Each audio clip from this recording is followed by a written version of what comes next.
Bonjour à tous et bienvenue dans mes petits papiers. Je suis Judith, je suis démonstratrice Stampin' Up dans le nord de la France, près de Lille. Le projet que je vous propose aujourd'hui, c'est un projet de cartes au pliage original, des Fancy Fold ou Fun Fold, comme disent les anglo-saxons. J'ai récupéré cette idée sur une vidéo qui a eu lieu récemment par Gina Kay et Jennifer McGuire. Je vous mettrai le lien. J'ai eu envie d'en calculer des mesures pour qu'elles correspondent à nos standards et qu'elles soient en centimètres. Allez, c'est parti, je vous présente cette version.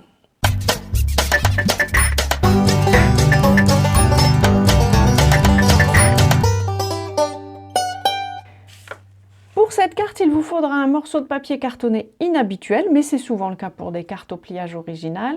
Les mesures sont de 26 cm et demi sur 14,85 cm. En paysage, on va marquer un pli à 4 et à 8 cm des deux côtés.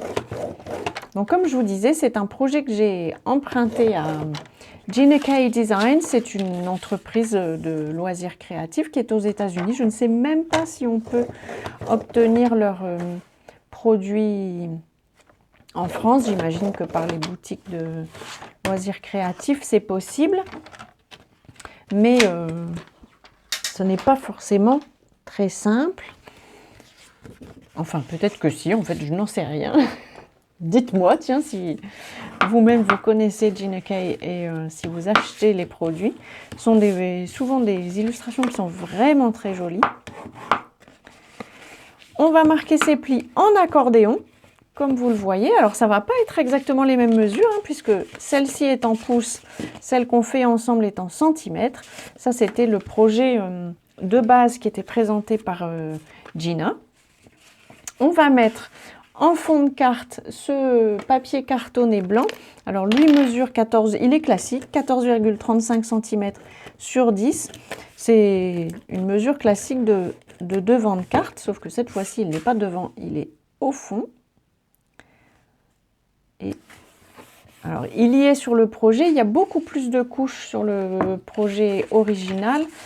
Mais je ne connais pas bien le fonctionnement des frais postaux aux États-Unis. Je pense que c'est le poids des lettres a moins d'importance que chez nous en France pour conditionner le tarif. Donc les Américaines sont en général moins regardantes que nous sur la quantité de couches qu'elles mettent sur leur carte. Pour nous, c'est un peu plus compliqué. On va pouvoir disposer, alors ces cartes-ci ont vocation à être présentées ici. Dans les mesures que je vous donnerai aussi des mesures pour un matage. Je ne l'ai pas mis cette fois-ci, je vais essayer. Peut-être bien qu'un matage, ce serait pas mal pour renforcer un petit peu ces éléments. À voir.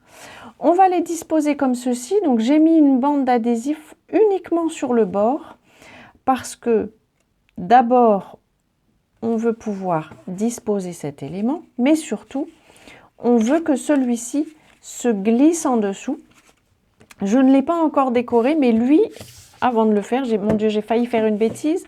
Lui, avant de le faire, je veux pouvoir tamponner mon souhait dessus dès que j'aurai retrouvé mon set de tampons. Mon Dieu, où l'ai-je mis? Le voici, il était juste à côté de moi. J'avais juste posé quelque chose dessus. J'ai envie d'utiliser un bouquet de vœux pour toi. Je vérifie. Oui, ça va, ça rentre. Je vais alors d'abord tamponner un essai sur mon brouillon pour m'assurer que j'arrive à le tamponner droit. C'est pas trop mal, pas tout à fait parfait, mais on dira que ça va. Et j'essaye de me mettre de façon à voir, mais à ne pas trop me mettre devant vous. Je vais le disposer vers le haut, mon souhait. Ça me va. Je suis contente.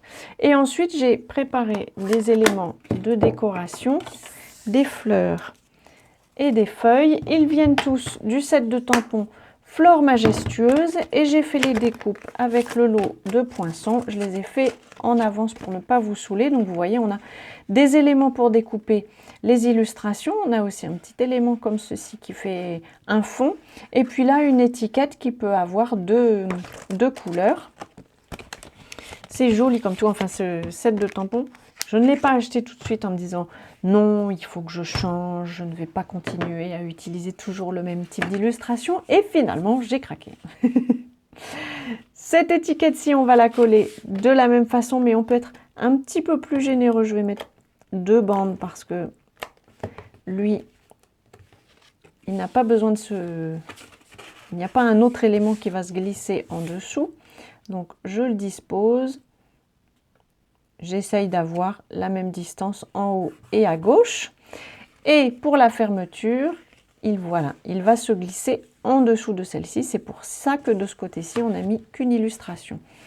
Je vais poser un bloc pour le discipliner un petit peu et ça va me permettre de mettre les décorations que j'ai prévues. Je vais mettre peut-être... J'ai envie de faire un petit effet comme ça avec les feuilles dans les deux sens. Et puis je vais en mettre aussi ici. Et c'est là que j'ai envie aussi que ça puisse s'articuler éventuellement. Et il va falloir faire attention aux endroits où on met nos adhésifs pour que ça ne colle pas la carte. Donc je mettrai bien 2 fleurs comme ça. Hop. Donc lui c'est facile, il est au-dessus, on va pouvoir le coller. Et par contre, ma fleur, je vais la poser sur des dimensionals. Donc là, j'ai pas besoin de me triturer les méninges pour savoir comment ça va s'imbriquer. On est au-dessus.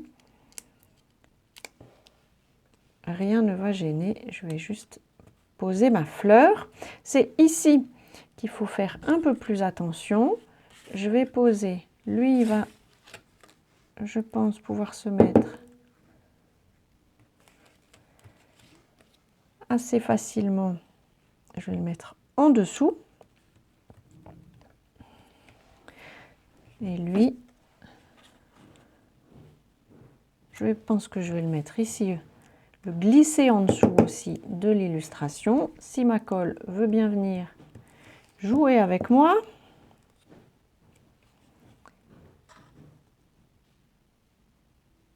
Hop, et de la même façon, alors ça peut dépasser ici, mais il ne faut pas qu'il y ait de la colle parce que ça collerait nos 2 parties, ce serait très dommage. Et donc ici, ça je vais le coller avec des mousses. Il y a une fleur qui peut avoir des mousses, voilà, des 2 côtés,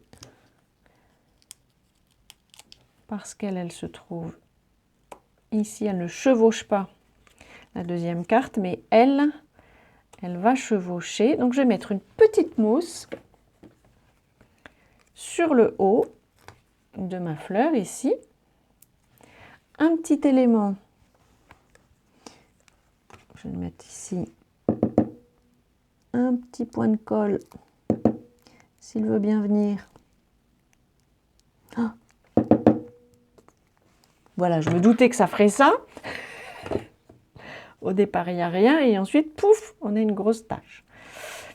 Je vais donc, j'ai ma petite mousse qui est là, mon point de colle qui est là. Voilà, je fais bien attention de ne pas être sur cette carte-ci, mais j'aime bien cet effet de chevauchement.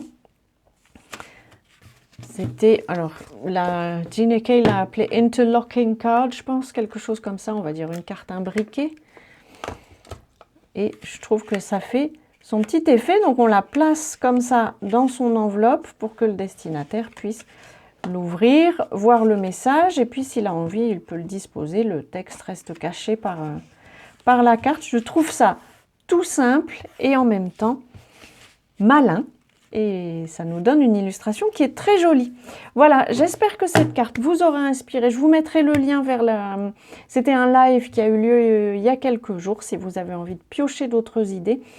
Et puis, j'en profite, si vous trouvez des projets sur le net qui sont en pouces et que vous n'avez pas envie de vous triturer les méninges pour l'adapter en centimètres, envoyez-moi un message, c'est quelque chose que j'adore faire. Voilà, j'espère que ce projet vous aura inspiré. Si c'est le cas, pensez au petit pouce. Je vous représente donc le set de tampons qu'on a utilisé, c'était Flore Majestueuse. Voilà, j'espère que avant notre prochaine rencontre, vous passerez de belles journées créative si possible. Et en tout cas pour aujourd'hui, je vous embrasse!